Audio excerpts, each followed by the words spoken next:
or really trade in any manner? Absolutely, Mithali. I think that's the question that needs to be raised, because Germany and UK are getting oil from the same Russian company that India has got a sanction on. So, thank you so much for joining us on this morning broadcast. We're shifting focus now. Speaking at the 80th United Nations anniversary celebrations, External Affairs Minister S. Jaishankar underscored the challenges facing multilateralism, particularly highlighting the UN's response to terrorism and the growing distress of the global south amid ongoing global crises.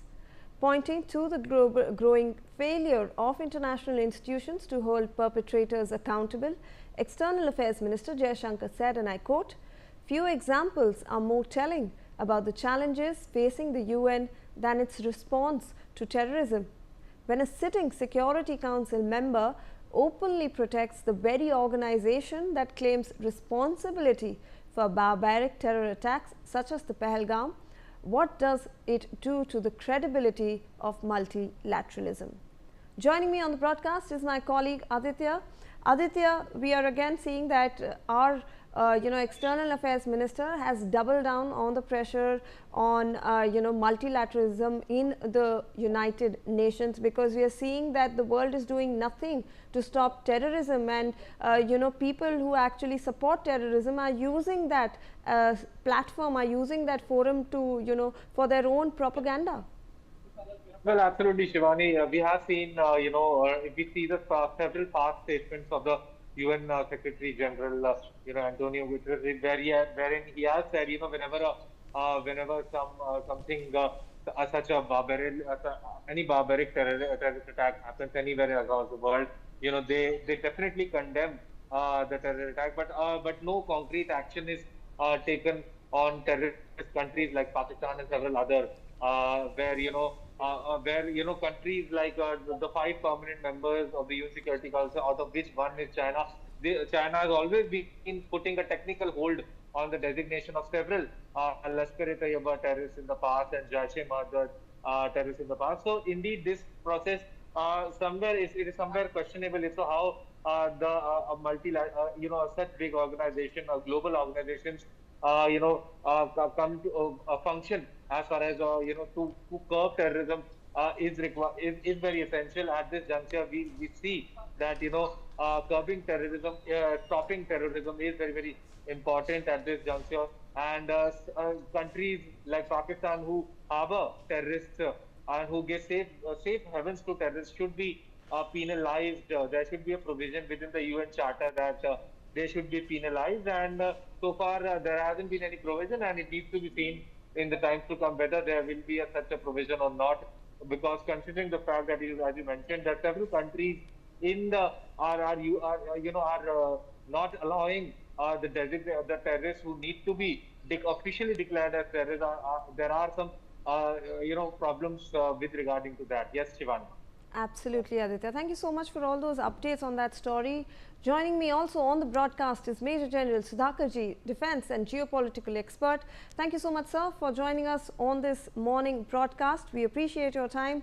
I want to understand, do you think that the sincerity of the global community in combating terrorism now comes into the picture, because we are equating victims and the perpetrators in the same line?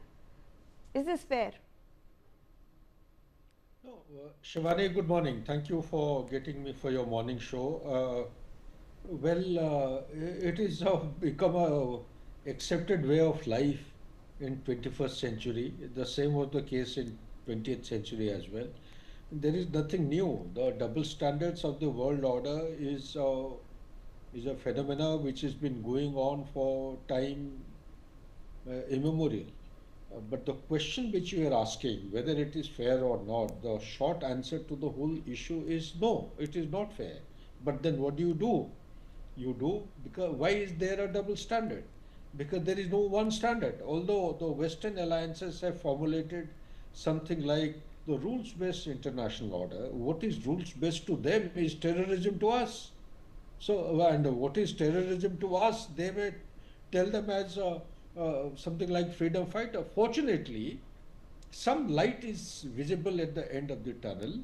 And for example, the same TRF, the resistance force and outlet of Lashkar-e-Taiba, the same TRF, USA for a change, and I would say has stood by India and has declared this organization as a global terrorist organization. I'm really surprised as to why our Minister of External Affairs, despite being so passionately and deeply immersed into the subject, why hasn't he taken reference of this? America's name. We must know how to play America against America. That Pakistan is on the lap of USA. We must actually highlight this aspect. Second aspect that needs to be highlighted, in my opinion, is that yes, there is a double standard. There is a sitting member. Pakistan happens to be a sitting member of the Security Council, and we need to be, because talking or retorting merely in the assembly itself is not good enough. This itself has to be highlighted, because there is no event which has taken place which is akin to Pahalgam incident, 22nd April. There cannot be more bloodshed and mayhem than what we have experienced on that particular day. 26 innocent lives, they've gone for honeymooning or for tourism, and they have been killed based on the religion. It is never heard of. Our esteem, self-esteem of a nation has been threatened. And therefore, we need to actually not blow it up. We need to give it due light, bring it to limelight, deserving limelight. Mere statement or rebuttal is not good enough. It is only after we make lots of noise in the World Forum, in addition to United Nations, number of countries, let there be a kind of a concerted effort, be it in the digital platform or print media or electronic media or in the social media. Let there be a coherent and consistent strategy to counter it effectively till such time Pakistan is made to not buckle under pressure but accept that TRF is a global terrorist organization. This is one way. Third point and last point I have is Pakistan has to be constantly reminded that Hillary Clinton in the year 2013 had said that if you nurture snakes in your backyard, don't ever think that they will continue to bite the neighbor only.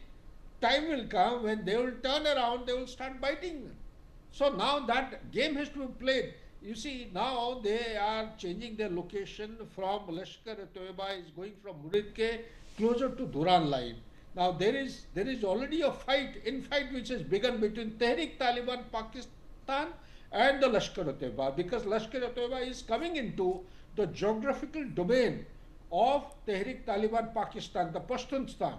Pashtuns do not allow outsiders to come and settle in their area. Now, these small differences or fault lines must be taken advantage of. A bigger picture has to be planned by somebody sitting at the higher up. A collage has to be made, and he has to continuously join the dots and keep playing the game in a very strategized manner, so that the dividends are out of proportion than the investment that we make as far as the money, time, resources, etc. are concerned. Back to you, Shiva. Sir, I absolutely understand your point of, raising all of this and putting pressure on Pakistan. That's what India has been doing. We have been raising all of these things at the, global forum, but that's what, Jaishankar has been pointing out, that all of this is failing because multilateralism and the global stage, the United Nations, they are failing in what they're supposed to do. They are unable to put pressure. Do you think it's time that, India has been asking for it? Do you think it's finally time right now the global south needs to unite? We need a change in the United Nations. We need a reform in its structure, and we need people like India also to have a good, voice on that forum. Bang on, spot on. You have made the point, and I compliment you for that. In fact, why now? It should have been done in 1947 itself. So since we missed the bus, the next timeline, I thought, in my understanding, should have been at the turn of the century, or let's say when the Cold War 1.0 was coming to an end, because the reality on the environment, global environment, was totally different. There was no bipolar, it was unipolar. With unipolarity, you will have very distinct kind of parameters. So with those parameters, failing to exist or show any kind of signature of stability or rules-based order, I think the 2008 Lehman Brothers crisis should have been taken as an example, or with the neutralization or elimination of Osama bin Laden and Abbottabad in Pakistan should have been a major turning point highlight. Something like that. You know, the global order, unfortunately, Shivani, I do appreciate the apprehension that you are trying to convey. There are no quick solutions in this global order.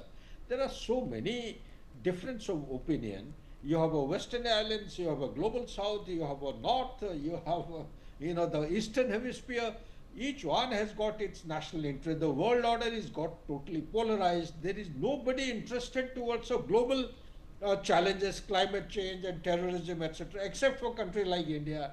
So, actually speaking, despite the madness that we are going through, we still have people. The global South is a classical example you have rightly raised, and I think we need to galvanize, bring them together, and let India continue to be the voice of the global South. We need to keep making noise, keep raising the issue. This is the only form of 21st century to be heard and some corrective measures. Still, I'll say nothing will happen.